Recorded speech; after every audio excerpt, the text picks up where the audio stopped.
In the series of accounting process, we are talking about the financial statement of non-corporate entities.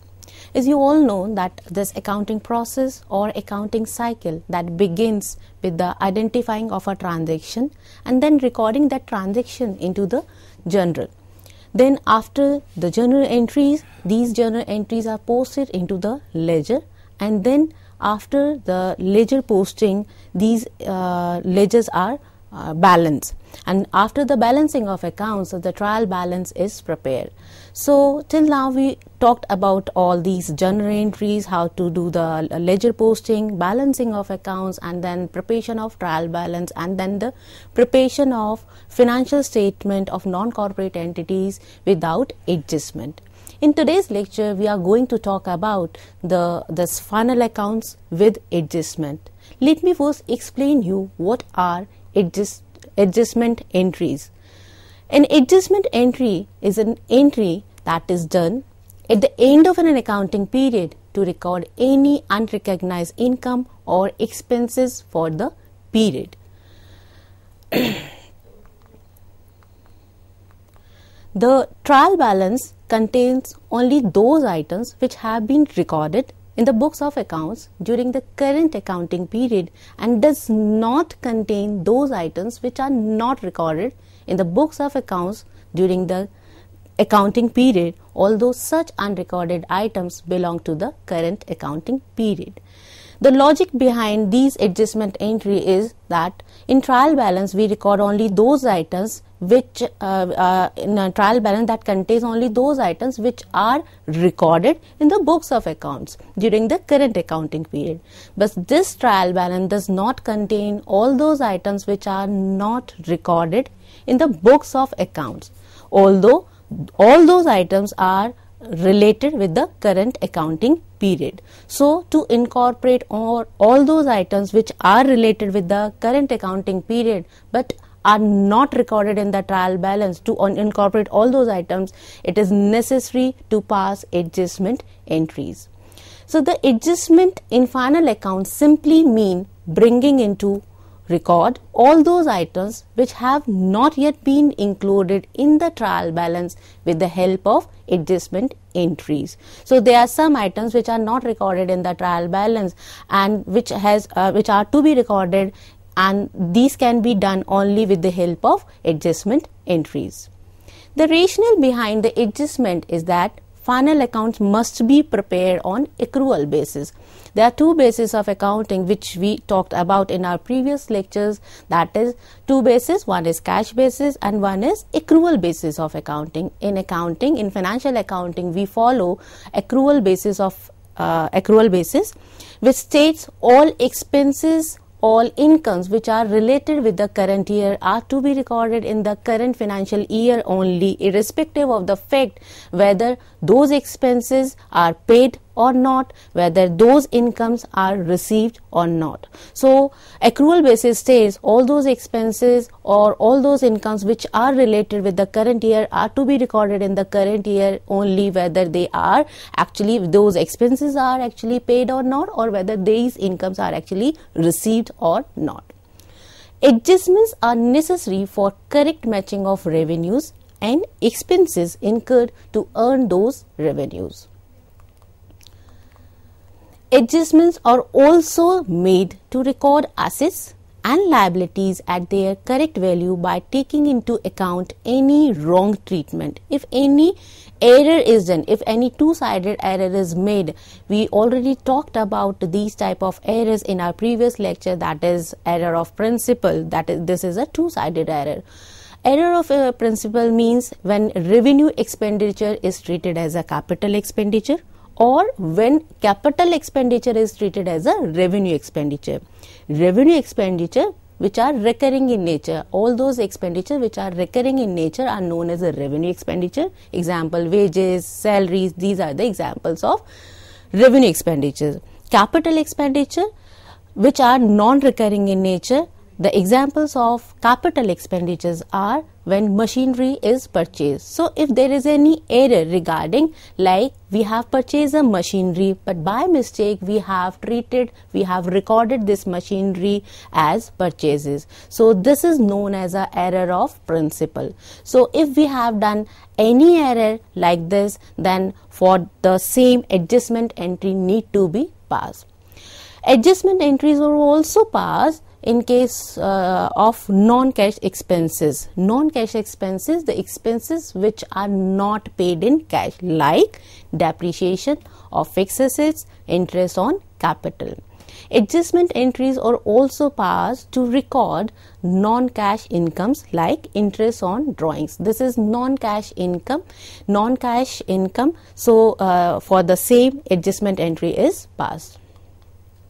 Furthermore, this adjustment entries are done because to anticipate the losses such as provision for bad debts and provision for discount on debtors, bypassing the adjustment entries. And according to the prudence principle, which states anticipate no profit but provide for all probable losses. According to this convention of conservatism, this is also known as convention of conservatism, or prudence principle, which states or anticipate no profit but provide for all probable losses. Because of that reason, provision is made for bad debts and provision for discount and debtors, and for this adjustment entry need to be passed. Adjustment entry is also passed to record anticipated income like provision for discount on creditors, and this can be done by passing the adjustment entry.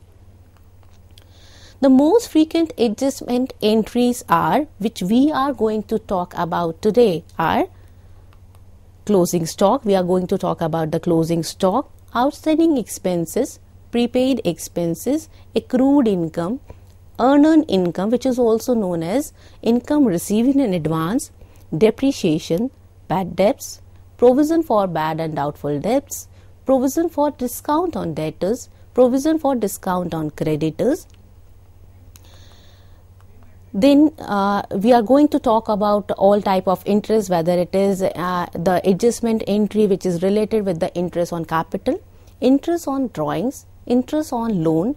We are going to talk about all type of losses, whether the loss is related with the abnormal loss of stock, and if any item which is related with the goods, that is goods withdrawn by owner for personal use, goods distributed as free sample, goods given as charity, goods sent on approval basis, writing of the deferred revenue expenditure. In our previous lecture, we talked about the types of expenditure, wherein we talked about the types of expenditure as a revenue expenditure, capital expenditure, and deferred revenue expenditure. Deferred revenue expenditures are those expenditure which are revenue in nature, but the benefit of which will be derived in future for upcoming years. Example, heavy expenditure on advertisement. The next is commission payable to manager. Generally, commission payable to manager is calculated on the net profit, so it is always calculated at the end. And if there are any errors or omission which are done, whether they are partial omission or they are complete omission, so we are going to talk about all those errors or omission and any other adjustment. The first adjustment entry is, generally these adjustment entries are given outside of the trial balance. So if in anything which is given outside of the trial balance, that is known as an adjustment entry, and we need to incorporate that entry into the books of account by passing this adjustment entries. The first item which is given here is closing stock. The closing stock it refers to the stock of unsold goods at the end of current accounting period. The stock which remains unsold at the end of current accounting period is known as closing stock. How valuation of closing stock is done? Closing stock is valued at cost price or market price, whichever is lower, according to the prudence principle. Prudence principle which states that anticipate no profit but provide for all probable losses. So according to that convention or according to that principle, this is also known as convention of conservatism. So according to the prudence principle, this which states anticipate no profit but provide for all probable losses, closing stock is valued at cost price or market price, whichever is lower. The adjustment entry for the closing stock is closing stock account debit to trading account. Since this closing stock is asset and all assets have a debit balance, and because of that reason closing stock is debited here, the entry is closing stock account debit to trading account. And the treatment of this closing stock, it will be shown on the credit side of the trading account, and it will be also be shown on the asset side of the balance sheet under the head current assets. Remember one thing always, if any item which is given outside of the trial balance, it has at least two effects. That means it will be shown at least in two statements. That is, if closing stock is given outside of the trial balance, then it will be shown on the credit side of the trading account as well as on the asset side of the balance sheet. What if this closing stock is given inside the trial balance?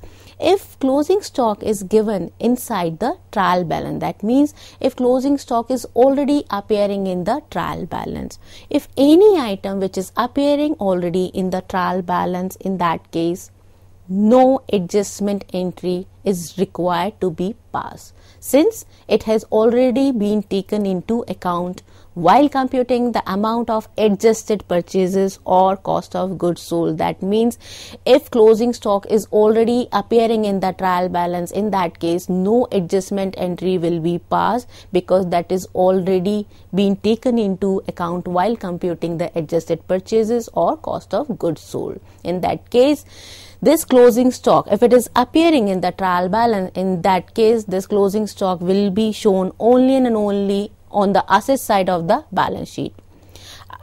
So if closing stock is appearing in the trial balance, it will be shown only on the asset side of the balance sheet, and if closing stock is appearing outside of the trial balance, in that case it will be shown at two places, that one in the trading account on the credit side of the trading account and one on the asset side of the balance sheet. The next adjustment entry is outstanding expenses.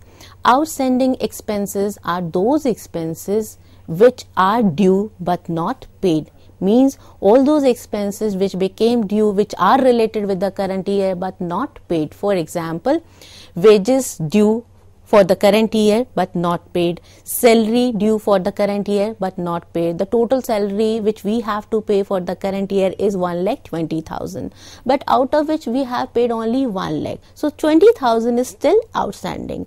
So any expense which is related with the current year which became due but not paid is known as an outstanding expense. What's the nature of this outstanding expense? Since this expense which became due but not paid, it is a liability of the business. Since it is a liability, that's why it is credited in the adjustment entry, and the entry is expenses account debit to outstanding expenses account. What would be the treatment of this outstanding expense? If outstanding expenses are given outside of the trial balance, that is in the additional information, in that case this outstanding expense will be shown at two places. Outstanding expense, if it is a direct expense, it will be shown on the debit side of the trading account, and if it is an indirect expense, for example if it is a salary, then it would be shown on the debit side of the profit and loss account. So the treatment of outstanding will be at two places, one in the income statement, and other treatment it will be shown on the liability side of the balance sheet. Since it is a liability, because outstanding expense means any expense which became due but not paid, it is a liability. So the treatment of outstanding expenses will be one in the income statement and one in the balance sheet. What if this outstanding expense given in the trial balance, if outstanding expenses given in the trial balance, in that case it will be shown only in one account at one place, that is, it will be shown in the balance sheet only. Let's understand this within an example. The outstanding expenses. It is given here that salary paid for 11 months from the April 2019 to February 2020 is rupees 1,10,000. The total salary is given here 1,10,000, and this salary is for 11 months only. Any financial year, that is, which begins from 1st April to 31st March is of 12 months, and the salary which we have paid is only for 11 months, and which is given here is 1,10,000. So the per month salary is 10,000. 1 month salary, which is the month of March, has not been paid. If any expense which is related with the current year but not paid is known as a outstanding expense. In this case, 1 month salary, that is March salary, is not paid, so it is an outstanding salary. In this case, the adjustment entry which we will pass here, the entry will be salary account debit to outstanding salary, since only 1 month salary is outstanding. So the adjustment entry will be salary account debit to outstanding salary with rupees 10,000. What would be the treatment in the income statement and position statement? Since it is a salary and it is an indirect expense, so it depends. If it is an indirect expense, it will be shown on the debit side of the profit and loss account, and if it is a direct expense, if in this case it would have been given that wages are outstanding, then in that case we would have been showing it on the debit side of the trading account. So depending on the type of expense, if it is a direct expense, it would have been shown on the debit side of the trading account, and if it is a indirect expense, it is shown on the debit side of the profit and loss account. As you can see, this expense, that is outstanding salary, is shown on the debit side of the profit and loss account. The salary which we have paid is rupees 1,10,000. This is the salary which we have already paid, but the 10,000 which is still outstanding is added to the respective expense, is added to the salary, and the total salary which is given in the outer column of the profit and loss account is 1,20,000. So accrual basis says, accrual concept of accounting says, all those expenses which are related with the current year are to be shown in the current year itself, whether paid or not. So in this case, the salary which we have paid was only 1,10,000, but the total salary which is related with the current year is 120, out of which we have paid only 1,10,000 and 10,000 still outstanding. But the total salary which will be depicted on the debit side of the profit and loss account is 1,20,000. 10,000 which is outstanding, since it is an outstanding salary, it is a liability for the business. Since it is a liability, it will be shown on the liability side of the balance sheet under the head current liabilities.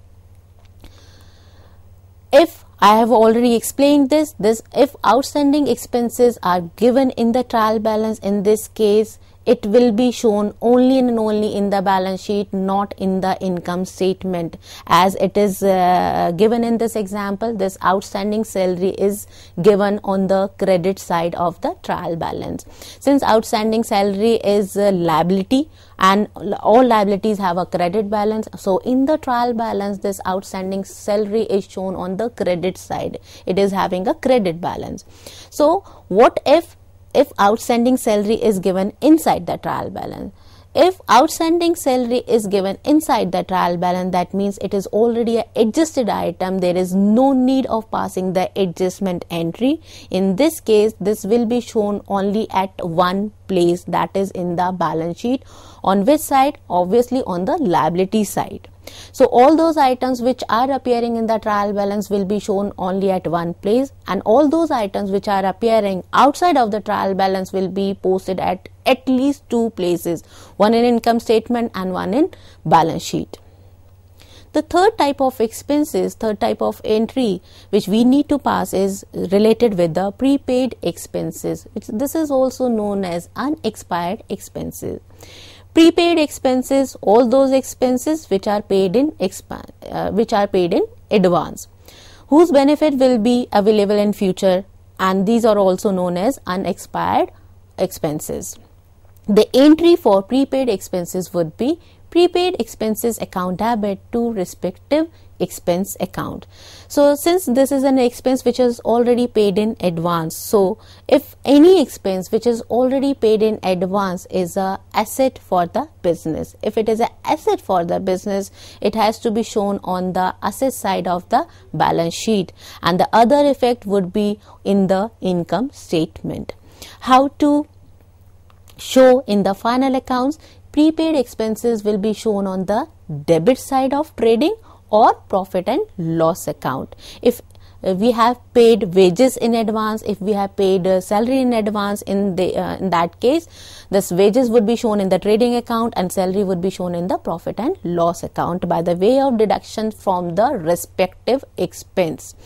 We'll understand this with an example. And the other treatment would be that this prepaid expense, since it is an asset, this will be shown on the asset side of the balance sheet. If prepaid expenses are appearing in the trial balance, then again it will be shown only on the asset side of the balance sheet. Let's understand this prepaid expenses with the help of example. It is given here that on 1st July 2019, a fire insurance premium of rupees 72,000 was paid on a policy which will expire on 30th June 2020. So here we have taken a policy, insurance premium policy on 1st July, and which is ending on 30th June 2020. The important thing here is when our financial year ending, as it is depicted in the diagram, that you can see that our current financial year, which generally begins from 1st April to 31st March. So the current financial year is 1st April 2019 to 31st March 2020, and the insurance policy which we have taken is on 1st July 2019, which is ending on 30th June 2020. So 3 months, that is from 31st March to 30th June, 3 months are those months which are related with the next financial year. So the policy which we have taken is of 12 months, out of which 9 months are related with the current year and the remaining 3 months are related with the next financial year. So how to record this expense? In this example, the total amount which is given here is 72,000, and out of this 72,000, 3 months expenses are known as a prepaid expenses, and it will be shown in the final accounts like this. The adjustment entry which will be passed here is prepaid insurance account debit to insurance premium account with rupees 18,000. How this 18,000 it is calculated? The total amount of the premium was 72,000 for 12 months. So the per month amount comes to 6,000, and the prepaid insurance is of for 3 months. So 6,000 per month for 3 months, that comes to 18,000. So the adjustment entry is passed prepaid insurance account debit to insurance premium account. Since prepaid expenses are assets and all assets are to be debited, that's why in this entry this prepaid insurance is debited. The treatment in the final accounts would be on the debit side. To insurance premiums, we have shown 72,000. So we have because we have paid 72,000 as an expense, so we have recorded the entire amount, but 18,000 is related with the next year. So out of 72,000, 18,000 is a prepaid insurance, so we'll deduct this amount. Why we are deducting this 18,000? Any expense which is not related with the current year will not be shown in the current year, and the expense which is related with the current year is rupees 54,000. So out of 72,000, 18,000 is related with the next year. Only 54,000 is shown in the outer column of the profit and loss account. In balance sheet, it will be shown on the asset side under the heading current assets, and it is shown only the amount which is prepaid as a prepaid insurance. Thank you so much everyone. We will be talking about some more entries in our upcoming lectures. Thank you.